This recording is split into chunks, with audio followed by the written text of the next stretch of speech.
Hello.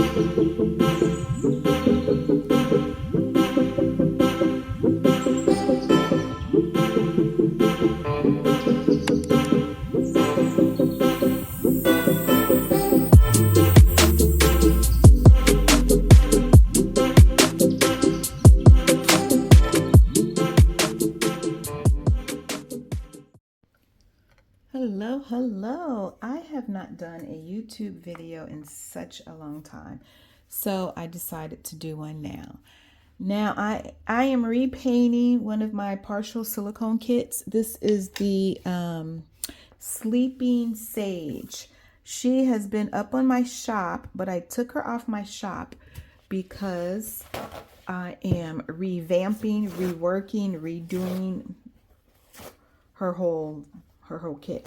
And when I say redoing, that doesn't mean that I've stripped her color. I did not do any stripping, but because she was painted as a Caucasian, it was very easy for me to just add more color.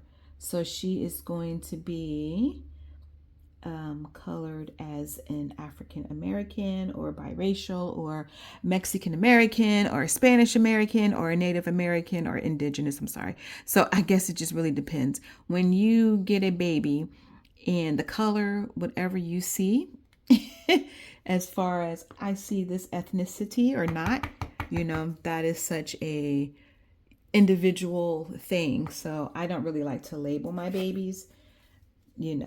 I know when you put them on websites like on reborns.com, they want you to say, what kind of baby is this? What's the nationality? So that's why I'm like, no. All right, wait. I have to kind of hold it like this. So you make sure that you are getting equal parts in your container. It is time to fill these little containers back up because they are getting thin. And then I will come back and I will show you what the Sleeping Sage is looking like. And actually, when I upload this video, I will insert what she used to look like as to now what she looks like. Okay.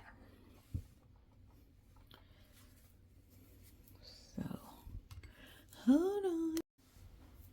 Okay, this is what Sage is looking like now. Put her like that.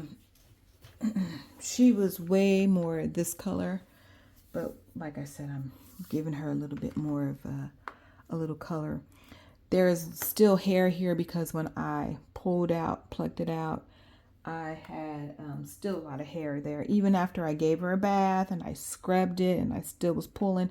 But all of this is going to be covered when she gets finished. So I'm looking at her now and I'm trying to think. I can still see a really nice undertones of her. So she is, of course, going to be glossy until she gets that final gloss. So I'm just trying to think, what color do I want to do now? I'm really liking how she's looking. She's still got that little scar that I had put on her. She's got one there and she's got one there.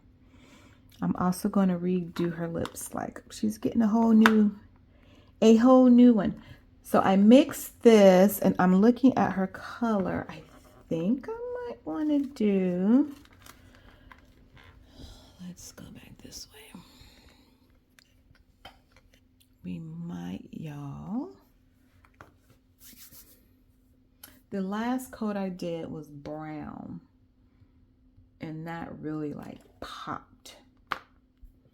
And I'm trying to think, what color do I want to do now? We might go back in with another burnt umber.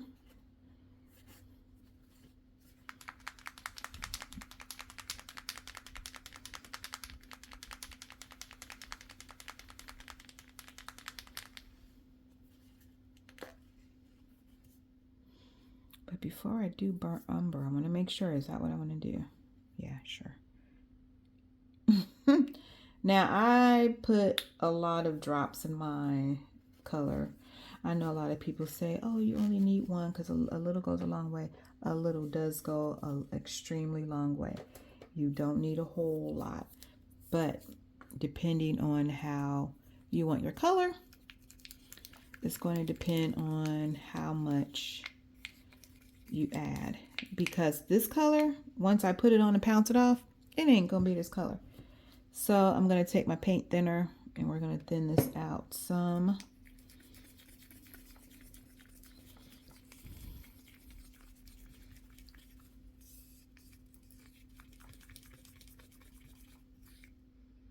And it just does, it depends on how deep you want your color.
So you can see from, whoops, not like that, the very beginning.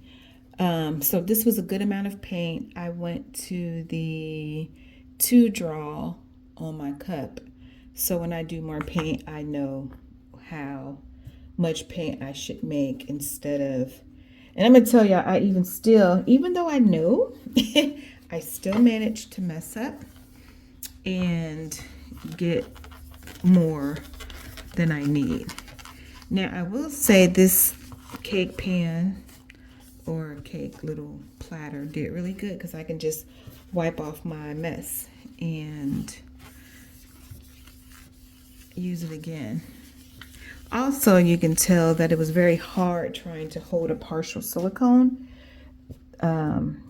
It is really just, you know, you got to hold them up so they're not getting paint everywhere. And then, anywho, so I'm just cleaning off my brushes. This is paint thinner in here. And make sure if you want to reuse your brush, you try to clean it as good as you can. I'm trying to keep this paintbrush clean for this whole partial.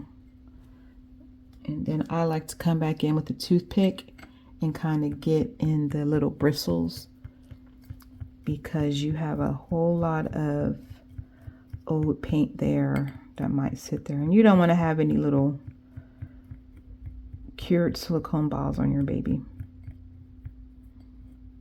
So that's how I kind of clean them off some. And if your bristle, if I can talk, if your bristles are not fanned out and movable, then you're just going to have to throw your brush away because you want to keep it movable, you know. And then I like to really, really dry it good. And I like to keep my bristles like separated like that. Yep. I mean, yes, paintbrushes are not very pricey, but if you can, you know, the more you can save a brush, hey, you can spend that money on something else.